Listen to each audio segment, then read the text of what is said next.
Robert?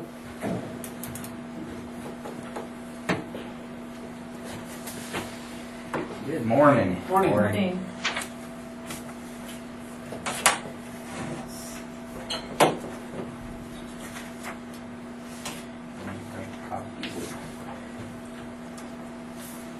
In their front and back side there. I know when I came in February, you had asked, to kind of see what the other counties were doing. So I put those together. I put what we had there in February on the Stafford County one. What we had in February and then what we've done up to. This was as of last Friday. So you can see we're still doing quite a bit. And if you look at our numbers, we're pretty close. I think we'll be close to our normal 1,200 hours that we spent in the county. But came in to visit with you folks about our budgeting. We're not asking for any more than we have in the last 5 or 6 years now. So no increases there. We're still working on a couple other counties, so if we can get those sorted, then we'll see these, the contributions drop. Is what we're shooting for. So, and I just wanted to come in and, I've been visiting with Christina every week, like we talked about. So I have not met with their board yet. We have tried a couple times, but their meetings, I'm on the school board, and Liz Bison also. And our meetings are always on that same night. So that's been kind of hard to reschedule that. So, but we've been visiting with her on a weekly basis. I think the problems that we may have had in the past have been resolved, unless you folks have heard anything different. So we're on there. So like I said, that's kind of where we were at. And then, like I said, I think Kurt did ask for to kind of see what some of the other counties were doing. So this is kind of what we presented to them as well. For theirs, you guys can see that we spend more time in Stafford County than anywhere else. So that's why it's morning. And then we have it. You're asking for more in Russell and Well, what we did, that was that base that we set up. I might be wrong on my year, 5 or 6 years ago when we did that. How they came up with the formula that we've been asking for was, it was a 4,000 buy-in for each county, and then we went by population. I say buy-in, but contribute. all right, it's by population. And then we figured out by population. All right. Now, you'll see, even like yours in 2015, it didn't go that back far with like Russell, but Russell and Stafford County are our busiest counties. I think it's because of the population. Spent a lot of time in Pawnee County, but so that's kind of how they came up with those figures on there. For example, like with Edwards County, we asked for a little over $5,500 from them. The same with Ness County. Pawnee County is at close to $7,500. Russell's close to that $7,500. Rush County's at $5,600, and then Stafford County's at $6,400. And those numbers haven't changed since we came up with this formula when the state decided to pull out. So that's how long we've been doing it this way on that part of it. So. And that's the same as it was last year. Yeah, it's been the same. I might be wrong on my years. 4 or 5 years, I think it hasn't changed. We haven't asked for Okay. So, I know it's your tough time of the year. Yeah, we just get requests, we don't give answers. I know you can. You can. I understand that. So, but are there any questions or No. any concerns that we need to address that we brought to your attention? Now, the numbers that you see there, those are completed ones. I know visited with Christina today, this morning even, and she said that she's got 4, possibly 5. We're going to try to do our drive out for the cost share on the septic side. not this Friday, but next Friday, so I think she said the 2nd. She wanted all that information before their next board meeting, I think maybe on that 2nd Monday. So there's 5 more there. I know that we have 3 more that have been planned to get done, but with the weather, the contractors have kind of been holding off. You have any questions? Thank you, Robert. Okay. Well, if you have any, you have a All right. number. Yep. Thank you.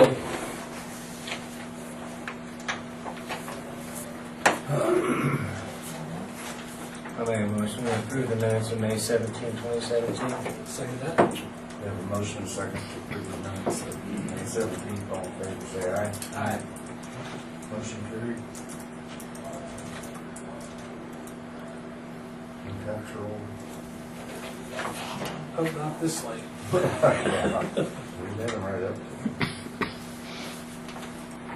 I have the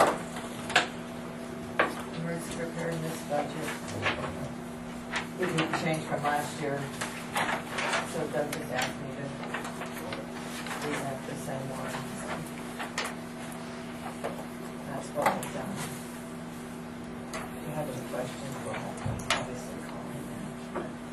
Where do you see him coming to the end of the year? This year? Oh, it's early to tell. I know he's trying to update that name badge system thing. Well, There's a possibility he's gonna have to purchase a new printer. Something about printers the or old. tires? Yeah, exactly. Something about the old. Radios. one they Is there any could use. radios in here? No, that's a well, I grant. don't know. He didn't say anything about radios. That's a grant. He's only at 21% of his budget right now, so he's doing fine. Anyway. Philip gave me a road crossing permit too. I forget about this.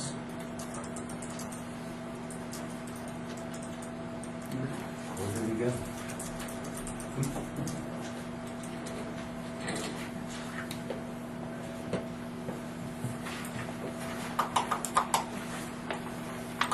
You answered those, Dave?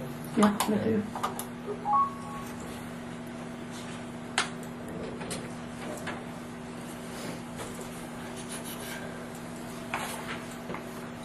Where is this? Good North Hudson.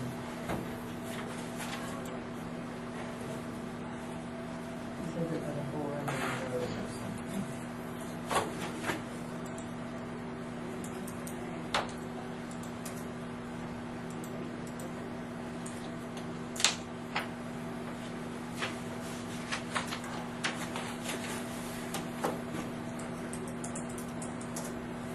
So it's a 5-inch, inside a 6-inch, is that what they do?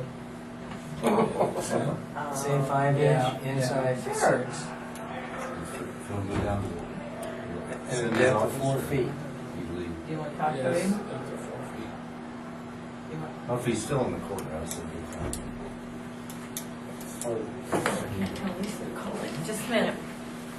By myself today.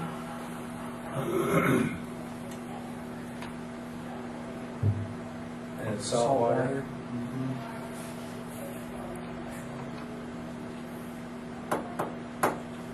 5-inch and a 6-inch PVC. The 6-inch will probably be steel. Probably. Yeah. I think we could, Philip makes them do that. The outside will be steel.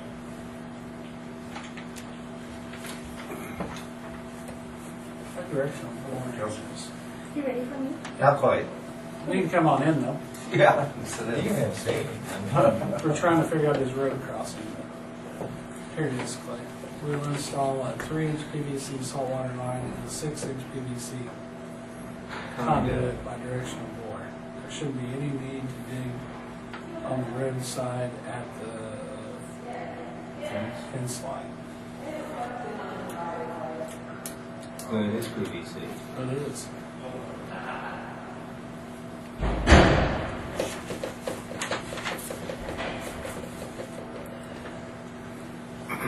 So that'd be a blacktop road. One out north of Hudson. 2 miles west of Hudson. Yeah. He's coming. There it is. 4 or 5, 6.5 The road.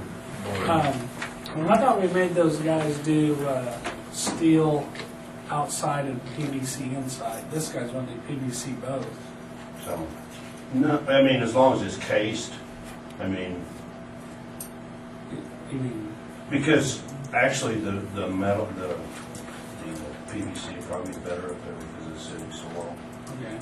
I didn't know from weight, only being 4 feet deep, but going out the road, if that's posing problems. No, we've never had a problem with the machine. Okay. And in fact, they won't even be digging in the rock. They're Do you know outside. this permit number? Did you number it? No, I didn't. We haven't been very hard to do this year. I didn't know if we, So 2000. I'll make a motion to approve the road crossing permit for my oil operations. Second. Okay, we have a motion and a second to approve the boring operation of my oil operations. All in favor, say aye. Aye. Motion carried. Because I know when the guys over in Premier, they didn't want to case them because they have more electrolysis with the stuff they have cased. So, Well, I mean, you drive around and you see where some of those have settled now that we've got moisture, and I just didn't want that to happen. yeah, and some of those are out, yeah. You know, Actually, you we get got the shift and then it breaks one and, We've got some pipes that are doing that. yeah. And that they're just at the end of their lifespan. Replace more pipes in each part of the last one, we still replace some, we'll replace 3 of Long Eaton Valley Road this year, and we'll come to the pipes that we have there this winter. Hopefully, they're through the settling part, that's why we did it this winter, so. Hopefully, we won't settle too much for a while.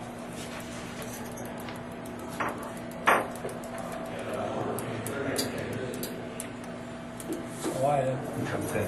thanks. Chelsea, now we're ready. 9:30. 2 minutes early. Well, I have auditors coming for my husband, grant, and they're supposed to be there at night, so Oh. I'm hoping you guys would see me early. Trying to cram as much in this morning as possible. So this is my proposed budget for 2018.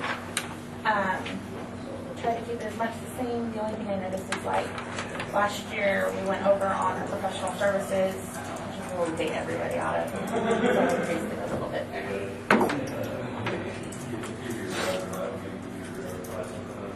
What caused the overage? You know, where we pay out, WIC usually pays it back, but they've gotten raises. The dietitians we pay from Barton County, we pay their rates. And that seems to be the main thing.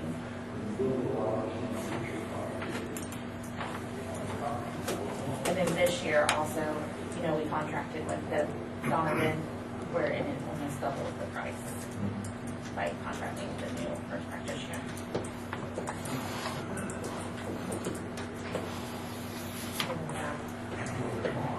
Wages are be all right, the salaries are. When I budgeted them last year, I budgeted them for everybody to max out. It looks like you're probably down here. So, 16. we only had Doris part-time for half of the year, and then Yeah. it's Not really, a huge number. no. All right. So this will be the first time, first 2017 we'll have the But full you'll be way under that figure this year. shift, yes. That's just because of how we budgeted last year.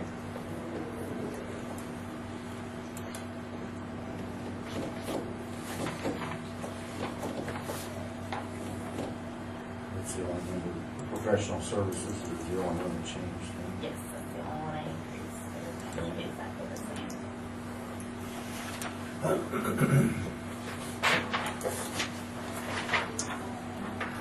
And then, I just wanted to give you guys a quick heads up. We've started a mosquito control campaign, and I've started talking to the city leaders about being on board, and it's mostly a social media campaign to encourage people to be more aware and how to control them. So there'll be posts like this that say dump day, and it'll have, just reminders of everybody to dump their standing water, cut their grass, things like that, to help control the mosquito population, in different forms. And then, we'll have information spread out all over the county on how to protect themselves as well from the CDC. I really don't think Zika is gonna hit Kansas this year, but, you know, if we get everybody in the practice of doing this, then if it does hit Kansas, we're ready. And then here's one of our posts. So we just keep it pretty simple, and catchy, so that way we catch people's attention. I've talked to Stafford at council, Monday night, and they're on board to be with us, and then we're, I talked to Glenn at the extension office, and he's gonna put out a thing to all of his people as well, and to the 4-Hers, so that way we can kind of reach a big span of people. I don't think, like I said, I don't think Zika's gonna hit Kansas this year. It is not projected, but we still have West Nile that hits, and, you know, there's other mosquito-borne illnesses. And Lyme disease is getting a little notoriety now. And so I think if we keep putting it out there for people to protect themselves, and, you know, I think they are trapping mosquitoes in Reno County down by Charlon after the deaths. There was 3 since 2003 to 2016 from West Nile. That's a little close to home, so. Especially on the water this year. So we're just trying to stay on top of it. How do you control all the water in the country? I think with some of my preparedness money, I'll get some mosquito prevention stuff like dunks to kind of help as well. Questions on any of that? It's not on that, but, okay. Oh, no, I mean, Explain to me the daycare deal where they used to come to the county for approval and now they can't. To check them over. Oh, we, back in November, we dropped that grant and then no longer started here. It was one of those things I was falling way behind on. There wasn't enough to sustain my salary that we needed to catch up. We dropped it. So I'm no longer a surveyor, so Ford County took over, or the state agency out of Ford County took over Stafford County and is now surveying Dade County. So. Well, I've got a lot of complaints about them being terribly slow. It is terrible. So they have like, I want to say 16 counties that they're surveying, and there's only 2 people, and 2 of those counties are Ford County and Union County. So the population is a little heavier. Is there any way that we could consider getting that back in the future or not? We missed the grant period for this year, but I can look into it for next year if you want to. I think that'd be good. I mean, it's a service to our local people. Rather than put up with the hassle of waiting like they did have to now. This is a good deal. Yeah. I can, like, Deb's pretty easy to work with. It's who the surveys are counting. Her name's Deb Brada. She's from the state and works up at the lodge. And I can ask and see why it's taking longer for them to get surveyed, if you would like me to. That'd be I good. mean, are they surveying them to renew licensing, or what are they? It's initial licensing. Oh, initial. Okay. Well, both. It's initial licensing. We have 2 that have started up since I, went from not surveying, and 3. And then ambulances. Yeah, they have to keep getting checked out. Yeah. To make sure they're doing okay. Which is good, considering, you know, see it, you hear those news stories that actually got shut down and there's someone else, and it's pretty bad too, so. So it sounds like they're not even checked out because they're just forever behind, so. It's forever, it's totally pathetic. Yeah, I'll look into it next year when the grant period rolls around. All right. That'd be great. Anything else? Good luck on your audit. Entertaining? Thanks, guys. Thank you. Lisa, did you have I something? do.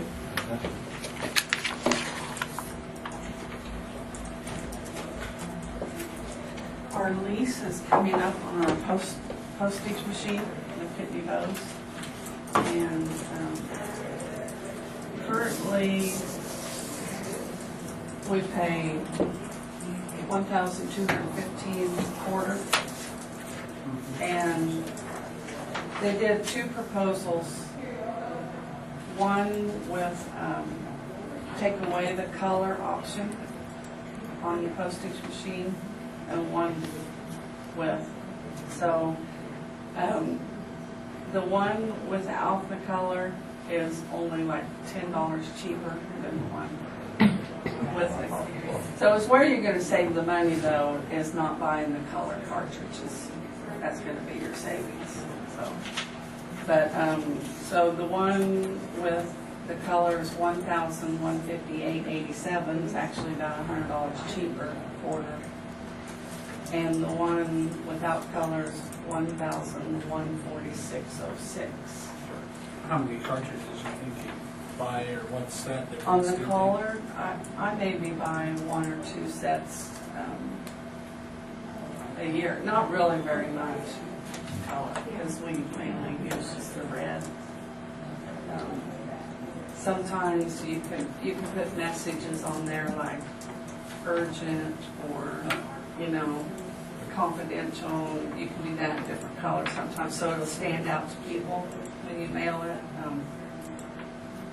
And also there's little there's graphics you can use, like Memorial Day flags and pumpkins. Fancy.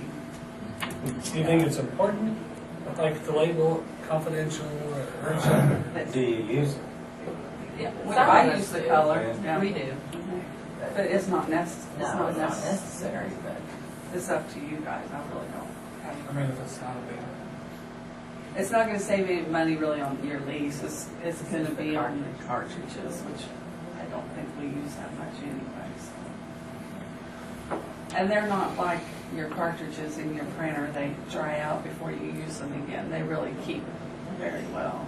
So it's not like every time you do go to use them, you got to replace them. So what's the preference? I would prefer you leave the color, because like for election stuff, we stick them, so we put it on there. I buy stamps. I know, but it's kind of handy. I would say it's That's fine. split hairs here. Yeah. We need to sign this. There Make a motion to consensus sign on this? Nita? Yeah. I make a motion to. You can do it. I mean, Yeah, consensus. sign it. I've usually signed it in the past. That's fine. I can take care of it, but that may be something you want me to hand that off to you, Nita, in the future. Thank you. Thanks. Yeah. You have anything, Mike, real quick? I do, actually. Okay. Very good. 5 minutes.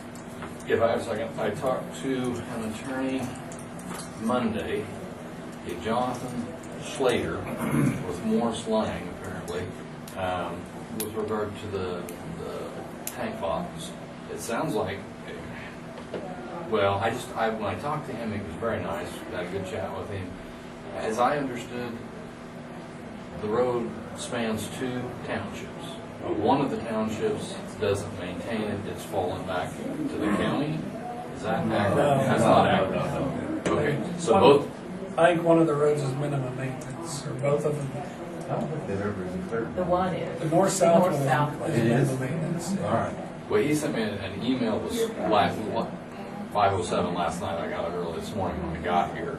But when I talked to him, he wanted to know how long the road was, Right. distance-wise, and I said, Well, the north-south one's a North-south would be mile. but The east-west one's gonna be several miles. No, if you're gonna go to Clover, there you Wait. go. Jeff's I would say from Keaton's driveway to Claire to. Well, they need to go clear from Fred's ground, because they're not Well, maintaining. yeah, that's the same corner. They Well, are, they here- need to go a half mile west of it and stuff. Oh, I'll forward the email to you guys, but it I says, think we already got it. Yeah. says the road intersects 4 corners, Ohio, Stafford, St. John, and West Cooper townships. Says, road at issue is described as follows: base starting from the common intersection, half mile between Ohio and St. John, a mile between West Cooper and Stafford, and a mile between Stafford and Ohio. Okay, so that's what it says. Yeah, I think that'd be right, yeah. Okay. One of his questions was, as far as the person putting down, spreading it, they're apparently contracted with Bob's Hauling. no, Elevated. And wanted, I think it's Elevated. I think it's Bob's Oil Field. I don't, No, it's not Bob's Hauling. says Bob's Hauling is what we he need told me. clarification on that. There's several Bobs. We gotta figure out which Bob. Well, actually, he and I kind of laughed about that. I said, I wonder where they came up with that name. He Yeah. wrote that. I figured it's I don't here think now. I think for the road graders they're moving this around with, I think that comes from Allen. I'm All not right. sure now, but we can All right. find out. Well, the question was, was the county authorizing it? Was the county going to pay for it? No, we're not paying for it. Okay. I don't even see. To my knowledge, this was all to be Can't- done by the oil company that wants to supply the oil. They were taking care of the whole deal, Okay. Right. is the way it's explained to us, or to me. So, free, Yes. 100%. Right. Okay. I'll get back with him. Like I said, he sent me that email late yesterday afternoon. And I saw it. Oh, then we didn't get that one. So you might forward that one. Yeah. Yeah, you can forward to that. But also attached, it looks like they've already contacted KDHE as far as getting, Samples. yeah. Eric Glade is the guy's name. I think Phil contacted KDHE, and I don't think it's a problem with, you can do it. I mean, you can put the product on. My question is, I still think it's a township issue, not a county issue, as to whether they put it on their road. It's just, we don't have a county system, we have a township system. Right. And most of those roads, unfortunately, happen to be between two townships. So whoever is maintaining that road, I would assume would have the authority whether they want it or not. Okay. Some of them want it, some of them don't. Right. Yeah, that's what the somewhere I saw. Oh, here it says, Stafford supports the maintenance project, Ohio opposes it. Yep. So, But it sounds like he's kind of got his finger on this. I think he does. So, but he made contact with me, and super nice guy to visit with.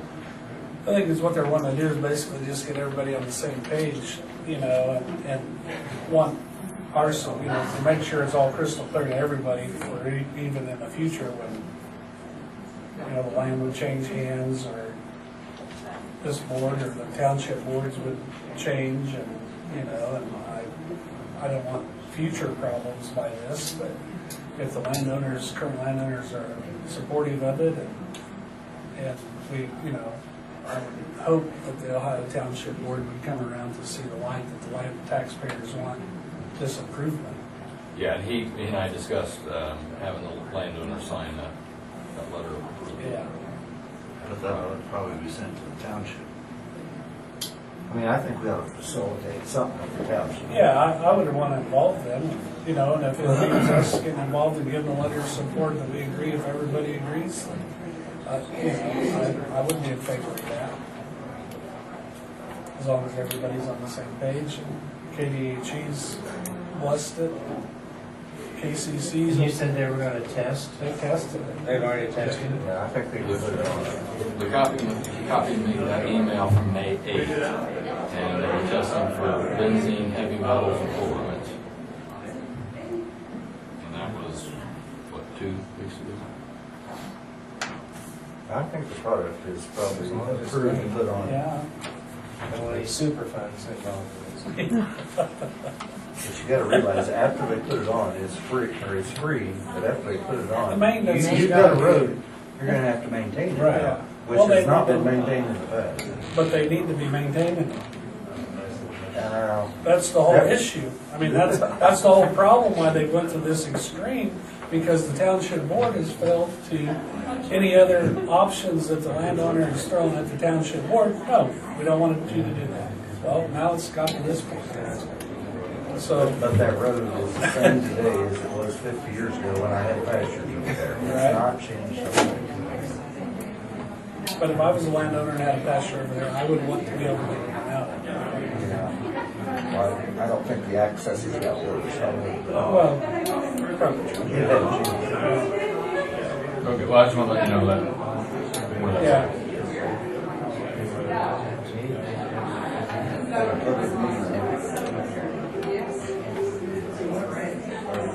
Further out here. Yeah.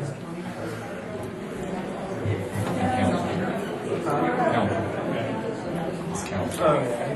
He was here.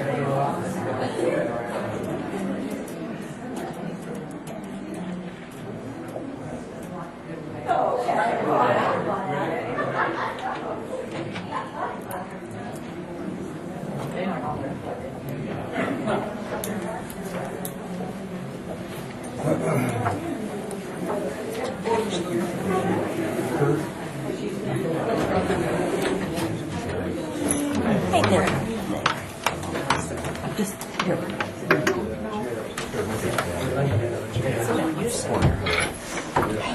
I'll get a chair in there. Start taking your chair. Thank you.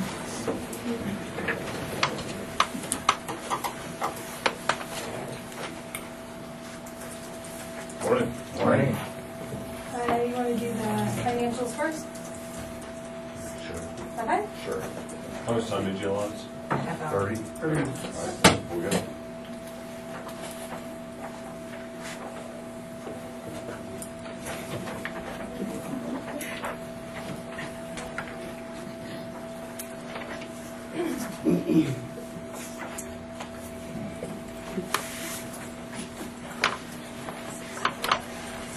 All right, for April, our total current assets came in at $1,345,000. Our net property and equipment was $648,000, bringing our total assets to $1,993,000.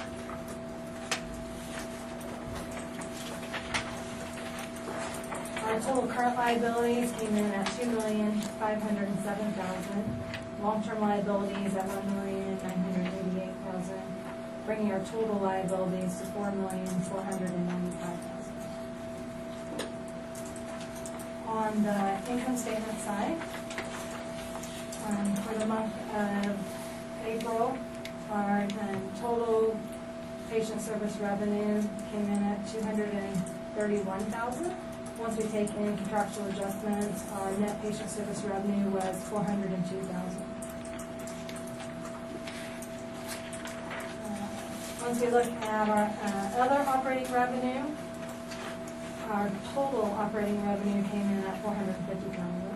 Our total operating expenses were $504,000, bringing our net loss to $54,000 for the month. Year to date, we're at a $392,000 loss. The next page just kind of shows our stats, and I wrote in where we were in April of 2016. When you compare, you can see that our acute census days were at 9, we were at 0 last year at the same time. Our skilled swing census days, last year we're at 29, we're at 72, and our skilled intermediate census days, and we're at 30, and we are at 13. We are up on our treatments and evaluations for physical therapy from last year. The same with occupational therapy. Speech therapy, we're down just a little bit from last year. Our total radiology is up, and our total laboratory testing was down just a little bit. We're up on emergency department patients from last year, and we are down just a little bit, or quite a bit in home health and our outpatient home health, but up in the county specialty. So compared to last year, our stats are looking really a lot better. And compared to last month. What's the big change in home health? I mean, that's half. Typically, those numbers for years have been pretty consistent. Right, yeah, so, home health is evolving, i.e. how the government views home health, the purpose of it. Home health is not a mechanism to just sustain someone in a current state for a long period of time. Home health should be more rehab focused, i.e. you start home health because you have a certain deficit in your home and you have a goal of improvement that you need to achieve. And so we have to establish those goals upon admission to home health and develop a plan to work towards to get to the goals. And if someone doesn't meet those goals, then they basically plateaued and we can't just provide assistance in the home for long term. In the past, that was done a lot, but i.e. we just provided assistance to people for a long term period of time. And with the changing rules in Medicare, they're starting to go back and say, hey, if that's what you're doing, we're going to want that money back. So what we did an assessment, and we're trying to make sure that everyone that's in home health has an appropriate set of goals, and it's required us to let some people out of the home health program, and that's basically the result of that. We're still getting the admissions into the home health, but we're turning them over quickly, which is more consistent with a quality home health program. The longer length of stay you see in the home health program, the more likely you are to have a home health program that just kind of takes care of people that isn't really rehabbing them. So if you see shorter lengths of stays, higher turnover in the program, that's actually what you want to see. So this is consistent with running this program more efficiently, more like what the government wants to see. One thing I'll point out, just because I know you guys are looking at the liabilities, and last month when I came in, I had reported that once you took out CPC Stafford, there are liabilities in there that we had seen we've been paying down the other vendors, and we just happy to report that that is even larger that we paid down for the month. So that trend, it was going up, and as we talked last month about how that trend had been going up for 3 months, and went down last month a little. I've decreased it, and now we have decreased it even more. So our liabilities are continuing to decrease, and we're paying for those vendors. Our total accounts payable down. No, it's up because of we're trying to kind of graph ours and then pull out and say other vendors. We are paying off the other vendors. Can we get a list of that until that's So a there's little more manageable? Yeah, so that is, again, it is off a little bit for the timing. So this time I tried to run it on the first of the month to see if I could get that to agree. But the problem is that then it doesn't show all the invoices that she's accrued after year end, right? So then that's the difference. So I was like, well, which one should I do? Because so that one comes in closer if I run it right before. So anything that we've paid in May up to the date on that, which was the 16th, is taken out. So that's the difference. So there's not going to be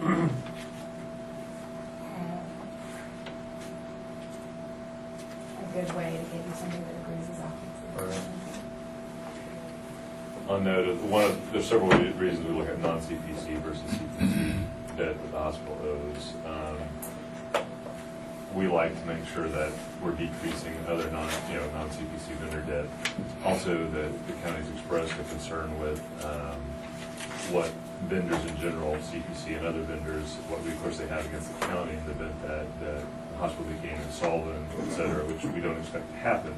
But if it did happen, that was a question the county had. So I would think that you all would be interested to see that broken out, because if we're making a commitment that as a vendor, we're not going to ever look at anything else besides the hospital as far as trying to collect on our debt, whereas other vendors would possibly have that option to have the non-CPC vendors decreasing more would potentially be a greater benefit to the county. I would agree with you. Yeah, we need to kind of, I guess surprising because again, I want it broken out, so that's fine.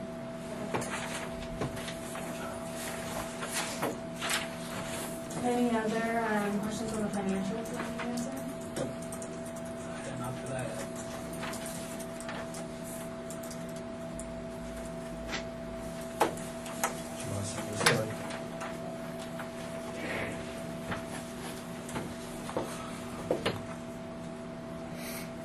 question?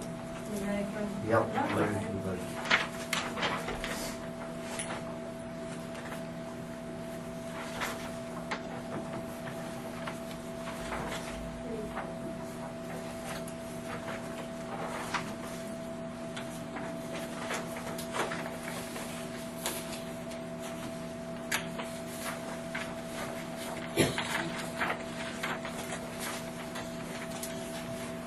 Okay, so, for 2018, we're budgeting total gross revenue at $4,266,000.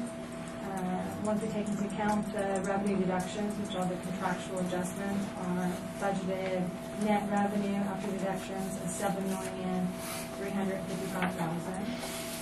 And we are budgeting for $519,000 of other operating revenue, bringing our total net revenue to $7,873,000. We're budgeting total operating expenses of $8,021,000, bringing our net loss to $138,000.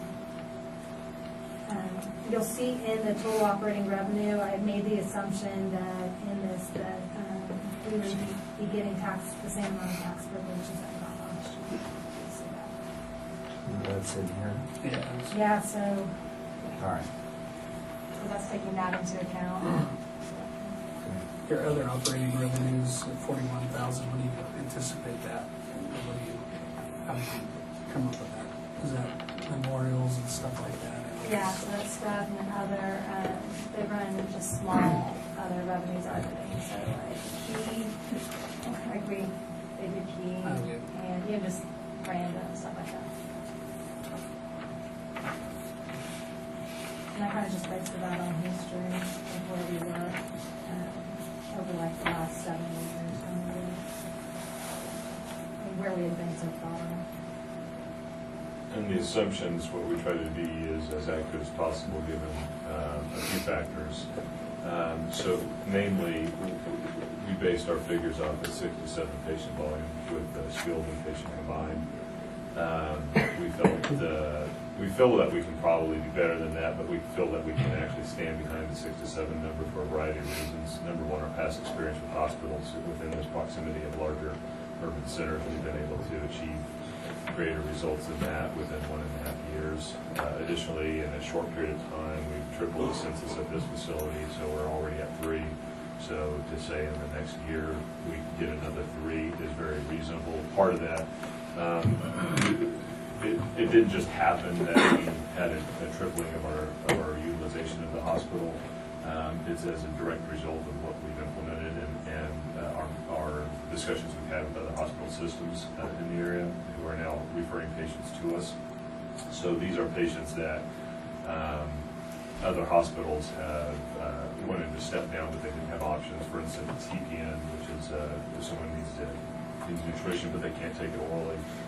You have to use a vein. There are very few options in Kansas, hospitals that give TPN, and we give TPN.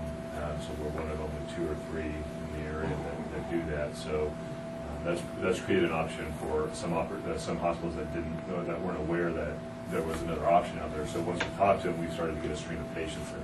So that's been sustained. So we, even without visiting those hospitals again, they felt comfortable with the care that we gave those patients and that we gave them an option. And so they've continued to send patients to us without us even contacting them. And so we've only contacted and reached out to probably about 1/4 of the facilities that could refer to us in the area. So we anticipate as we continue to make our capabilities aware to other hospitals that our experiences, they will utilize this as well. I can talk to you in more detail about that if you have questions. But that's where our volumes mostly come from thus far, and that's where we expect it to continue to come from, and that's what we've been able to see with other facilities. In contrast, we have another hospital in Kansas that's unfortunately very remote, and we have not had the same success with utilization of the facility because the closest places to that facility are actually Amarillo is closer than Wichita, so it's really hard to convince people in Amarillo or Denver or Wichita to send people 4 hours away to a hospital to rehab, whereas here You've got Hutch, you've got Pratt, you've got Wichita. We have people living in Wichita that have put their loved ones in our hospital. I think at least 2 people have come from Wichita, that live in Wichita, to be cared for here because there was no option.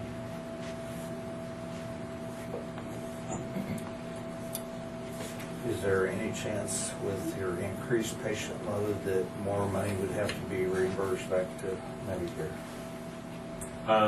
Not with that's all calculated into this budget. Okay,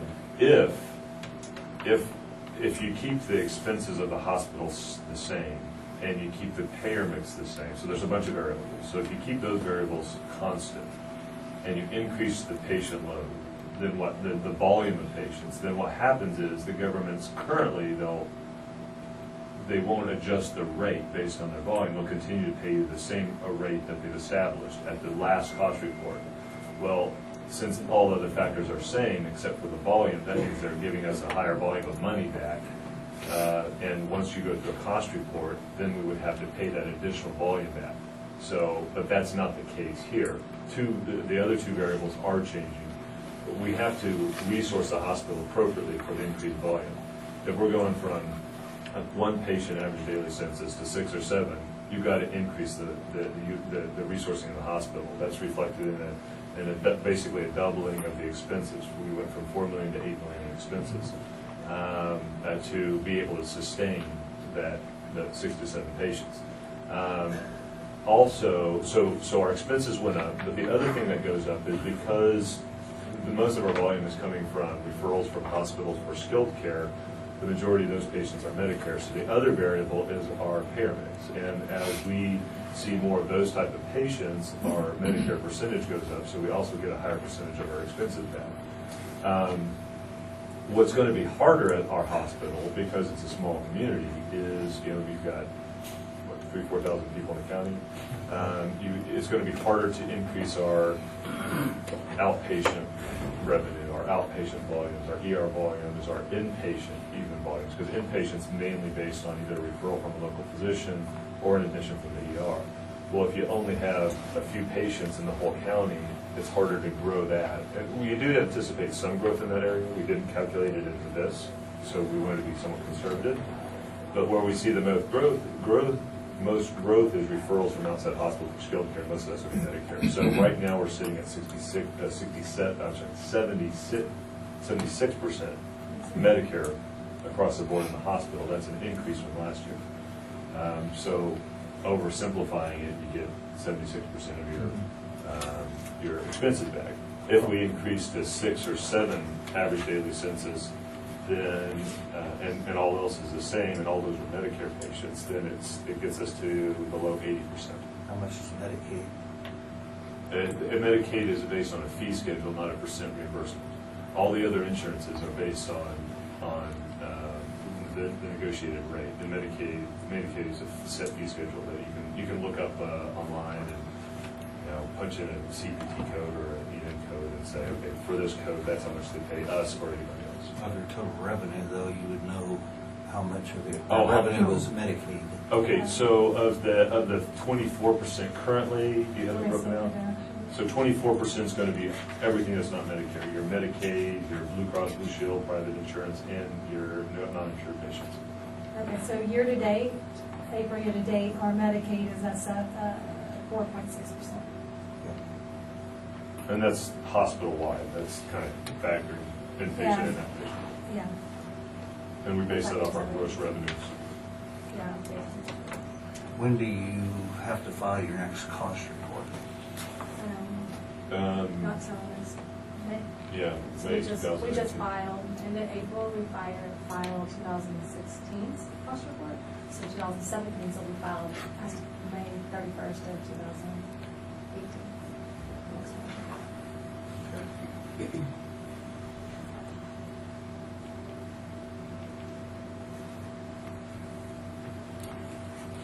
So my summary of our experience thus far, and kind of each month I just kind of tell you how I feel about this. This is not something we have an accountant put down, but just my experience working with other hospitals compared to this one. This is by far our quickest turnaround.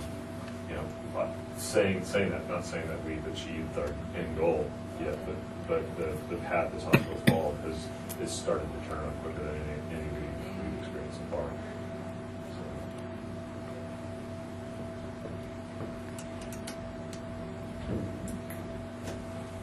So if you remain a steady state, you know, when it comes to cost reports, so, you know, the probability of overpayment or underpayment is remote. Yeah, so let's say after 2018, let's say this is our budget for 2018. And after 2018, we don't grow expenses further, but we don't change our payer mix and we don't change our volume. So we'll get some sort of a cost report adjustment in May of 2019 that reflects those changes, and there'll be a payback or there'll be an adjustment then. But if after the end of 2018, we never make any changes to payer mix or expenses or volumes, then we would theoretically have a zero in all subsequent cost reports. So we wouldn't owe the government anything, and they wouldn't owe us anything. And we're constantly monitoring that too. So Joe and I already talked about that in like 3 months, we'll look at it again, making sure that where we're at, so that we can mitigate, a payback. In a growth phase of a hospital, we get shorted by the government initially because our rates are based on previous expenses, and to grow a hospital, whether you're building a hospital, adding staff, purchasing new equipment, the government won't recognize that expense until later, so they're not reimbursing us for that expense. And so in the growth phase, we're underfunded on our Medicare patients until you get to the cost report, so you'll always get that. If the payer mix and the volumes stay the same and your expenses go up because you're trying to grow the hospital, then at the end of that cost report cycle, you'll expect money back. Theoretically every time. Another scenario is sometimes we'll see it. You have a struggling hospital, larger hospital system takes over the hospital and say, hey, we need some cash flow. So let's look at cutting back, and let's look at, like we did here, a reduction in force. But they do it and they sustain that. That helps to get the cash flowing, but that has the opposite effect. Now you're downgrading the hospital's resourcing. The expenses fall, it lets cash flow because now the government's paying you for expenses that it thinks you have but you don't. But then you expect, which always happens, you'll have a payback on the next hospital. You'll have to pay the government back on that subsequent cost report. So if you're growing the hospital, you'll usually receive money. If you're downgrading the hospital, you'll usually get overpayments that you have to pay back.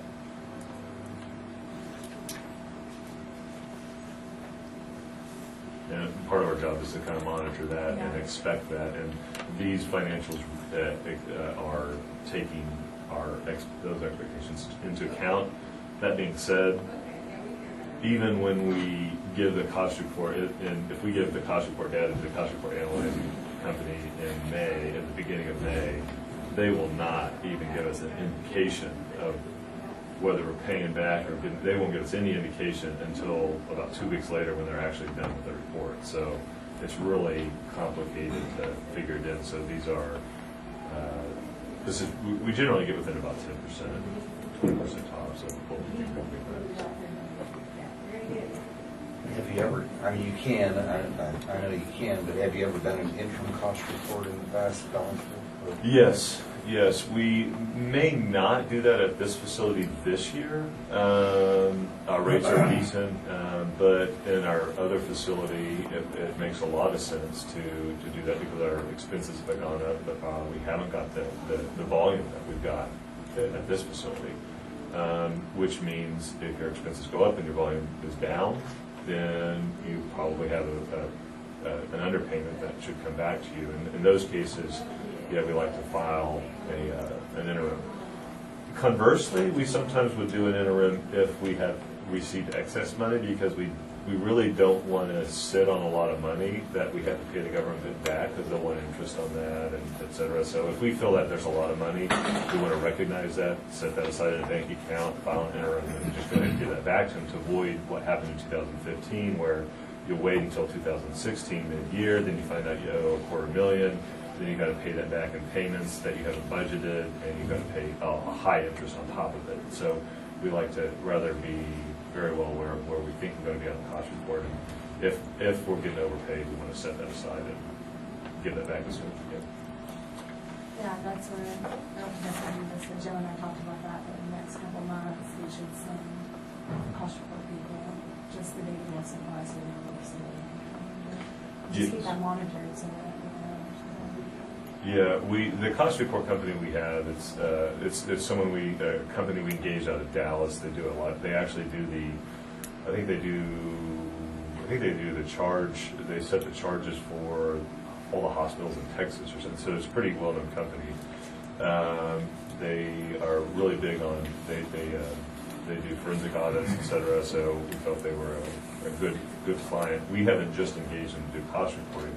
We've engaged them on a monthly basis to come in and do proactive cost report analysis, i.e., if we have a contract for this, that, or the other, how does that impact the hospital financially in the long run?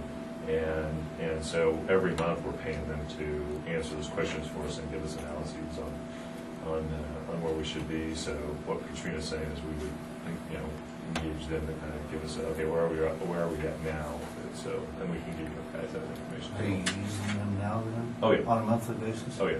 but they only charge us when we use their, when we actually use them. Well, no, there's two. No, I called them and asked them. There's two, one's a cost report, but then the other one is saying, It's a monthly fee. it's a monthly fee, but he only charges it on hours. Well, that's fine. No one charges things. So I asked him when I was trying to do the budget. So what I signed was a retainer for them for monthly. But what she's saying is if they're not using it as much, then they're not going to charge us. But yeah, he did set a cap. Yeah. Basically saying that no matter how much we ask him, Yeah. it won't go over. So. Yeah.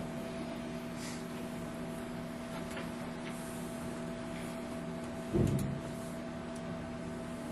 guys have any more questions? Well, we get all the budget requests and review them and see what the money looks like and get back to you. I think that unless the board has anything else to add, I know the only thing pertaining to this meeting there was the discussion of language changes, and yesterday the board, pending your approval, they approved the language changes. So just to say, hey, they've done it, but they'll wait for you guys to express your comfort with that as well before they sign it. Yeah, we need to talk about that. Okay. Does the board have anything else? Or? Yeah, we do. We have a new, Todd might address this a little more. We have a new potential board member, subject to your approval, we'd like to introduce. Yeah, Linda Pence is right here. She's agreed to sit on the board if the gentleman would approve her. It is our responsibility. I would like to visit with you, because I don't know you at all, but I would like to visit with you before we do that. Okay. All right. Thank you, guys. Thank you. Thank you.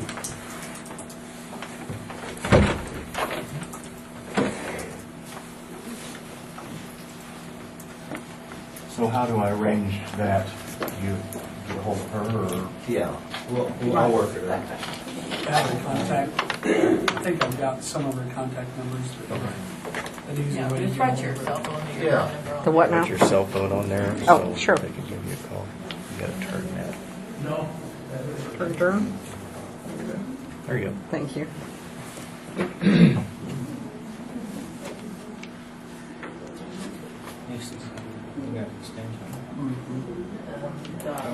Sunflower.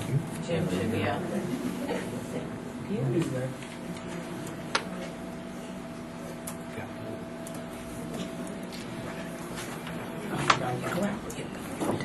Yeah. Thank you. He don't come talk to me now, right? Oh, sorry. Right.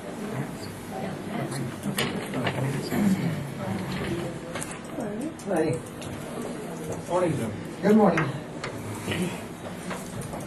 Do you need to talk to me now, or do you want to wait? We'll do it later. Okay. Well, there's only one of me, so. Really, you're running the whole show? Yeah, And how many counties do you cover? 5 of them, yeah. You need to bring your own. Yeah.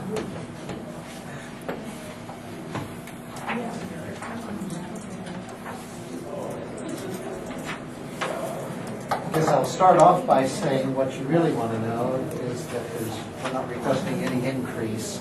So your, at least on our part, your mill levy cap is safe. So, I know you're familiar with our services, so I won't spend a lot of time with that.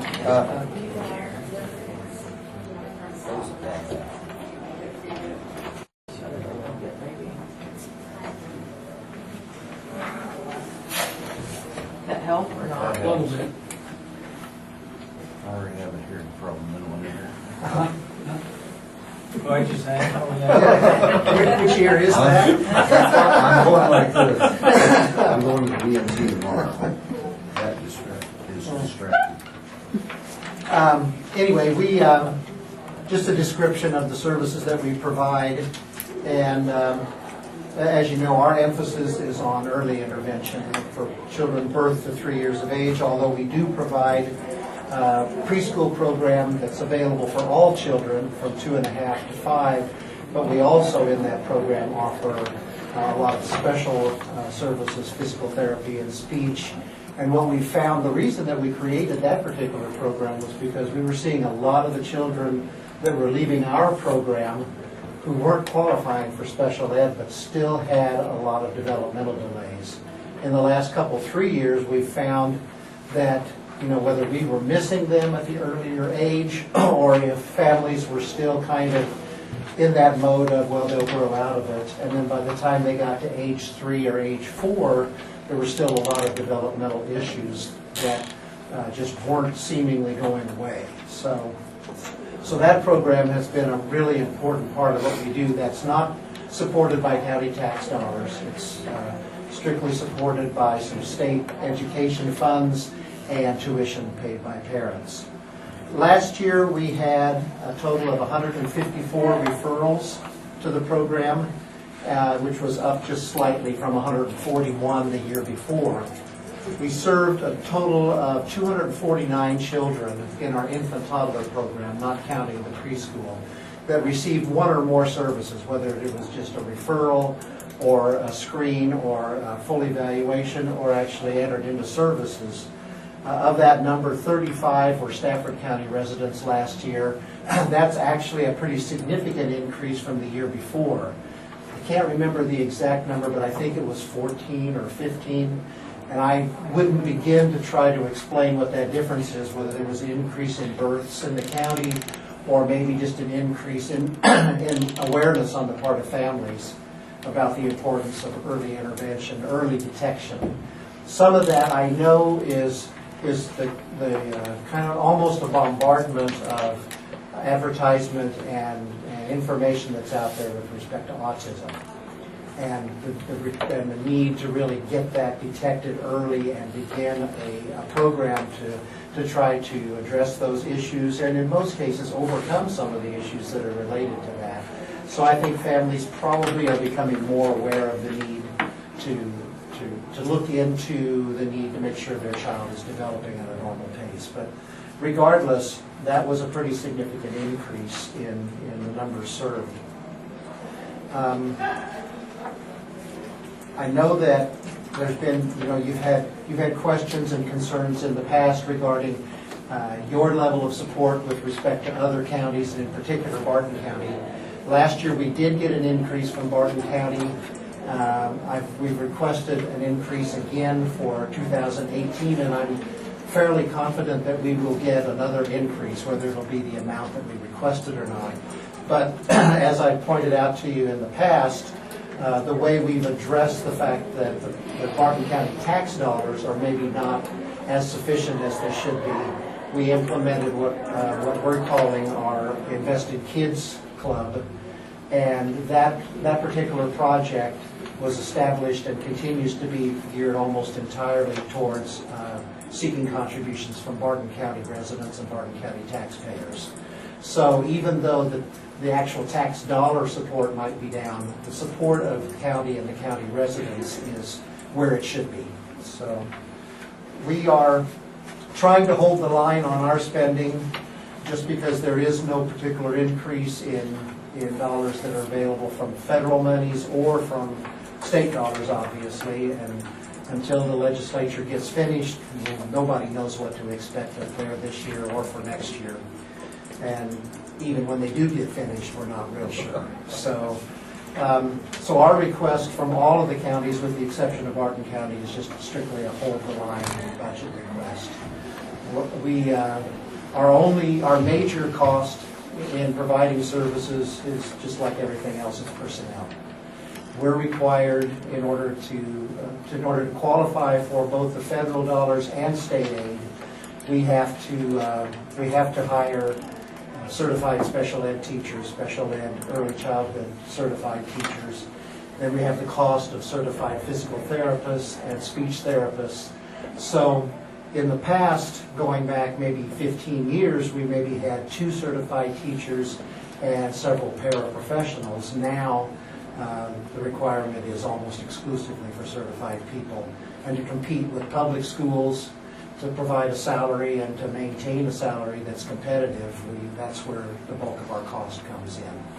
Because it's a home-based program primarily, we don't have to invest quite as much in facilities and office space and things like that. We do have a facility, but we're utilizing that for our preschool program. So we're getting double benefits out of that. So,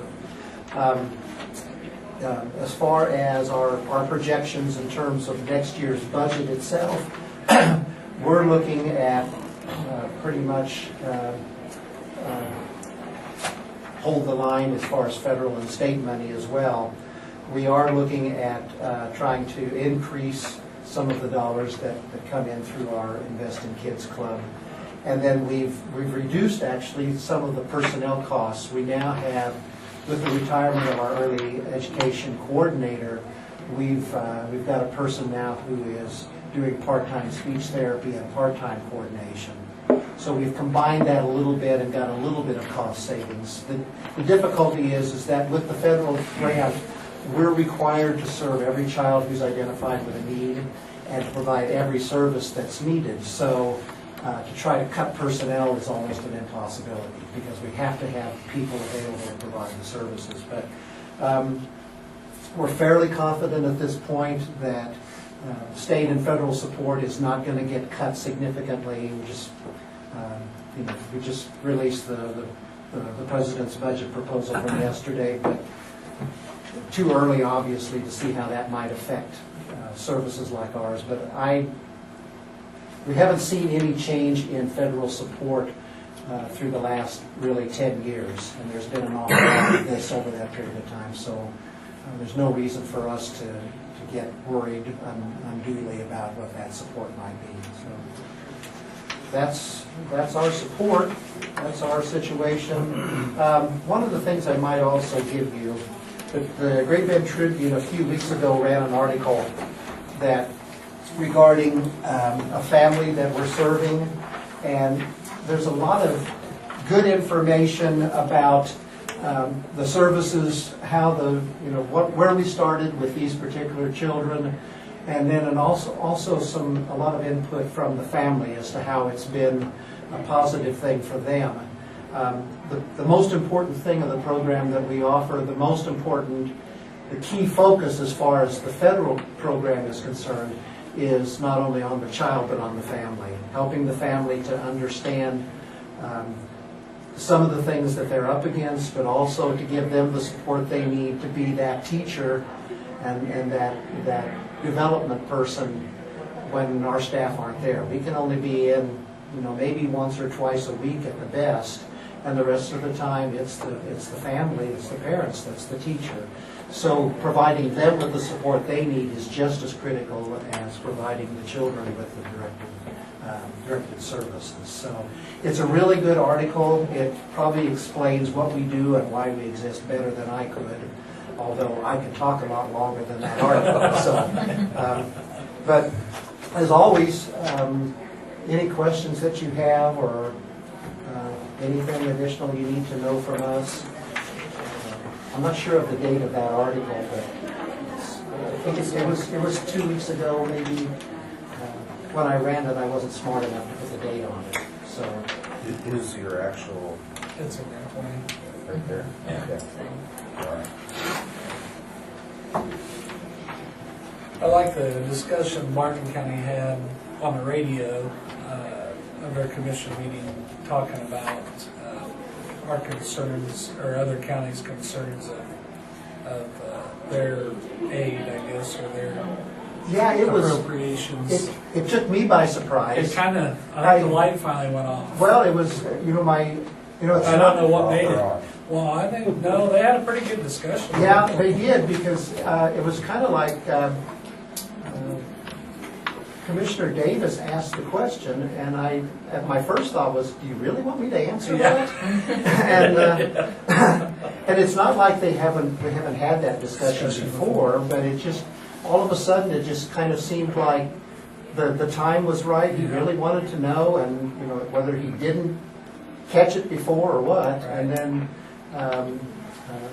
the other commissioner made the comment that we really need to keep this in mind while we're working through budget. That's why I'm really pretty confident that we're going to see an increase. I don't know for sure that we're going to see as significant an increase maybe as what I've requested.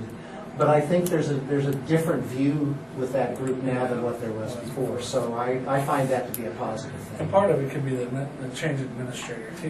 That's entirely possible. Yeah, I don't know for sure from a budget standpoint how much he led that thing one way or another.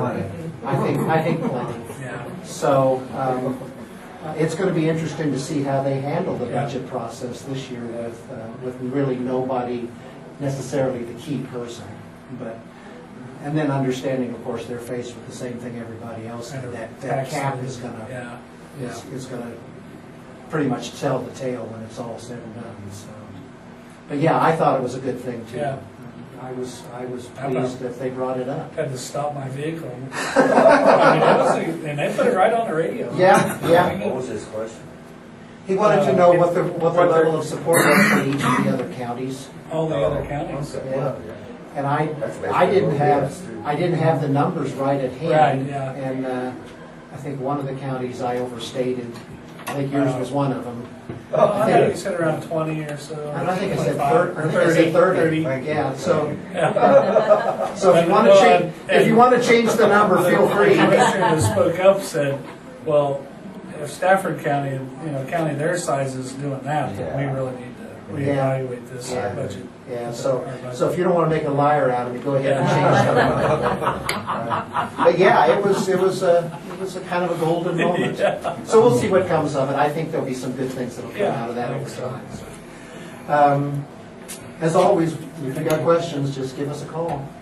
Okay, thank you for your time. Thank you. Thank you. Right on time. I'm pretty impressed.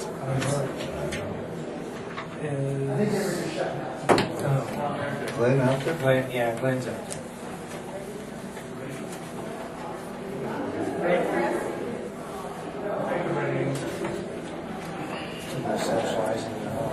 Look at you too. Do you have your budget? He's gonna leave today? Hi. How are you guys doing? Good. You want this shut so there's not so much noise? Yeah, the noise is big crowd day. Popular. They don't wanna be popular. We're always popular. We've got two of our board members with us today, Ashley Bevan and Michelle Houston, excuse me.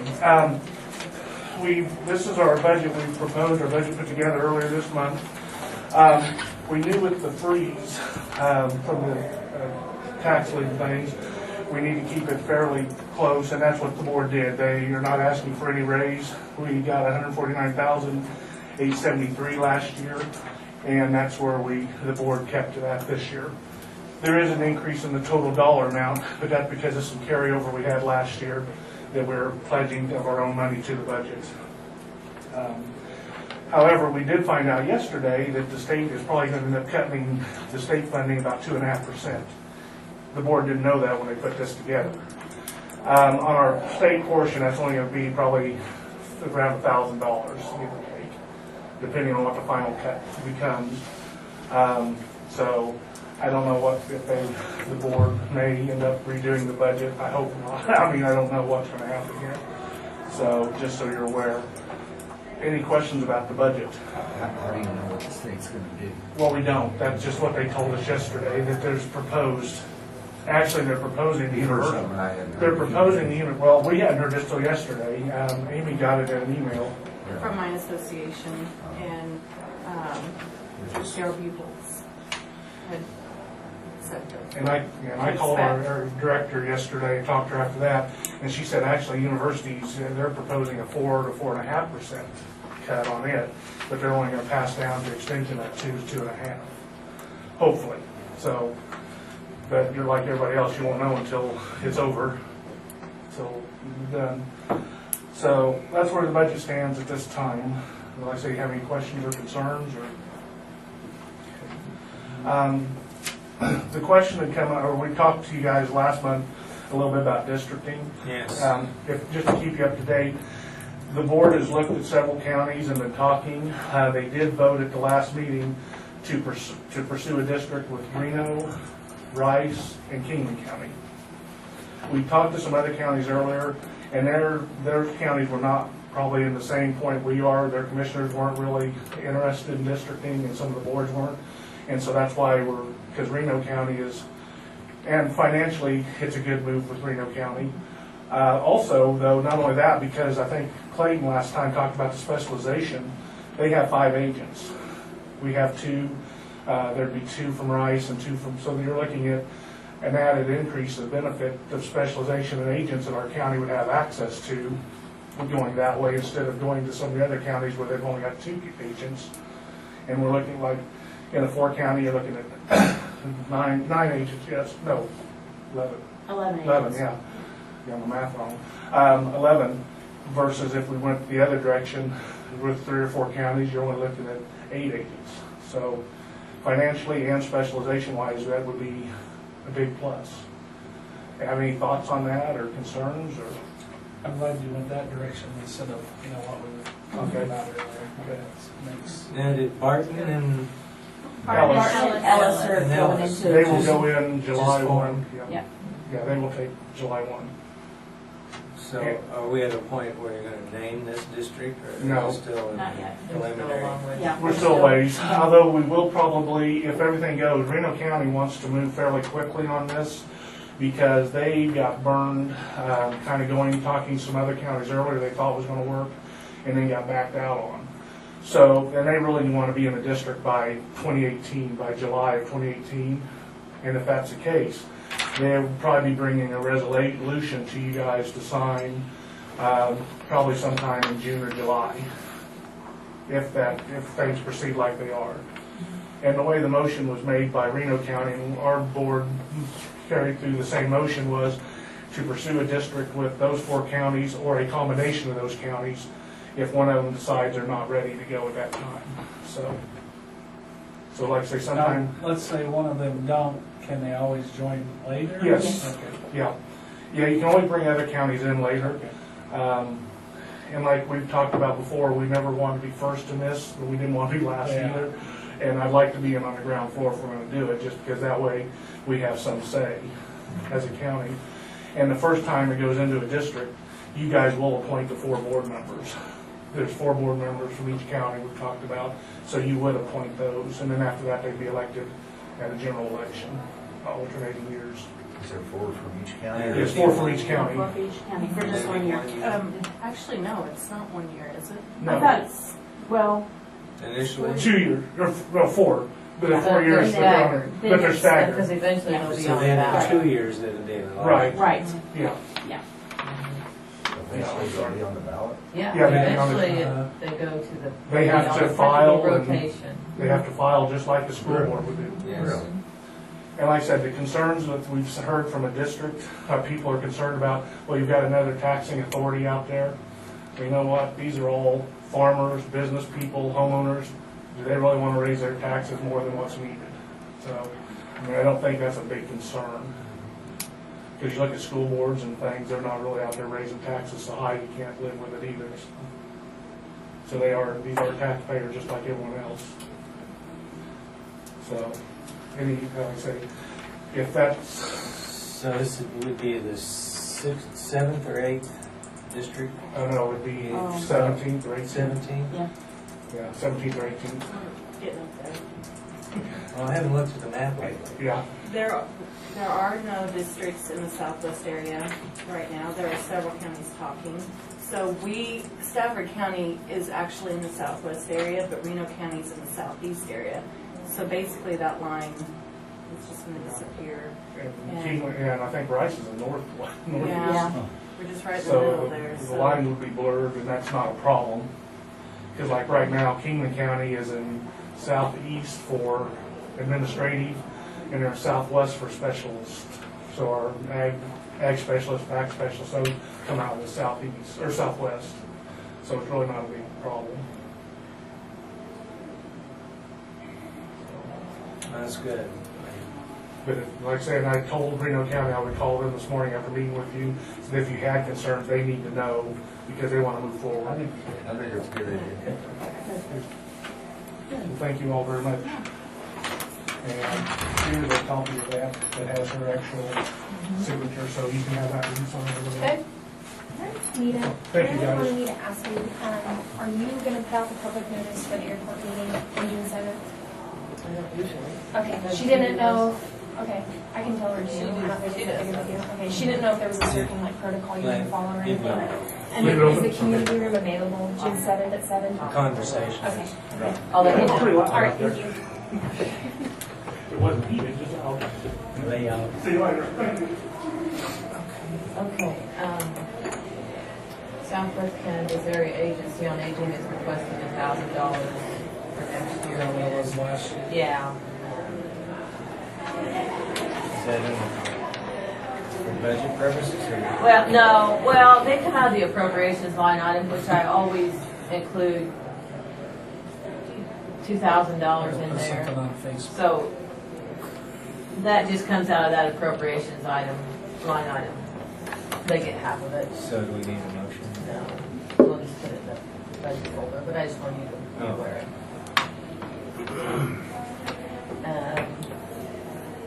I think, Rob, do you have something? Oh, I was gonna have next week, but there's no changes. I'm not gonna do On any your changes budget? on my budget. I'm just gonna be moving around Same. certain line items. I'm gonna keep it at the same. His bottom line will stay the That'll same. cover your guns?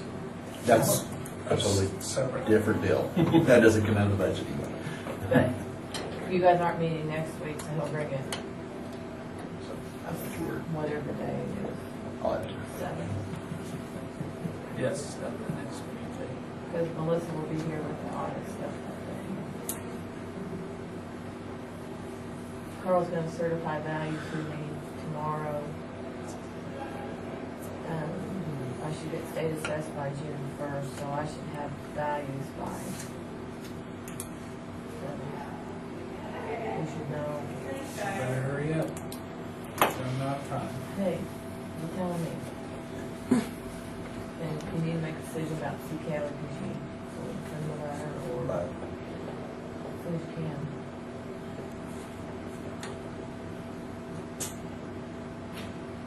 I think that's what we do.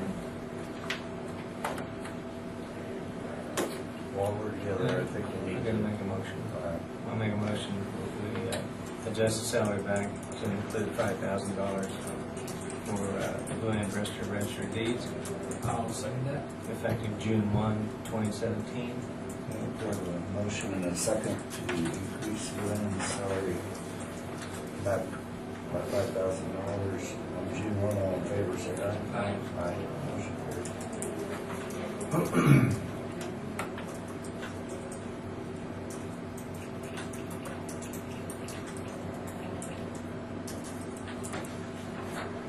I think we need to have an executive meeting to get together and you guys can give me a response through Mike as to how we're going to respond to amending that language. So I would move that we go into executive session for attorney-client privilege for the hospital language for 20 minutes. Second that. We have a motion, second, to go into executive session for 20 minutes for attorney-client privilege. All in favor, say aye. Aye. Motion carries.